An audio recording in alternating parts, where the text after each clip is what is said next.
Hi అండి, నేనైతే చేపల పులుసు అయితే చేస్తున్నాను. చూడండి, చేపలు కొన్ని తీసుకున్నాను, కొన్ని ఫ్రై చేశాను. అలాగే పచ్చివే అండి ఇవి. టమాటాలు 2, ఉల్లిగడ్డ, చింతపండు, గరం మసాలా వేసుకొని మిక్స్ అయితే పట్టుకున్నాను. కొన్ని నువ్వులు, కొంచెం కొబ్బరి ఉంట కూడా వేసుకోవచ్చు. చూడండి, ఫ్రై చేసిన దాంట్లోనే మనకు తగినంత ఆయిల్ అయితే వేసుకోండి. తర్వాత కొంచెం జీలకర్ర, కొంచెం ఆవాలు వేసుకోవాలి. నూనె వేడైన తర్వాత అట్లాగే కొంచెం అల్లం వెల్లిపాయ పేస్ట్ వేసుకోవాలి. అల్లం వెల్లిపాయ పేస్ట్ వేసుకున్న తర్వాత కొంచెం పసుపు వేసుకోండి.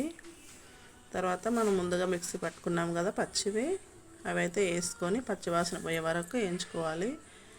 తర్వాత అది పచ్చివాసన పోయిన తర్వాత కొంచెం వాటర్ వేసుకొని ఒక 10 నిమిషాలు మూత పెట్టి మసలిస్తే మంచిగా ఉడికిపోతుందండి. తర్వాత చేపలు వేసుకోవాలి.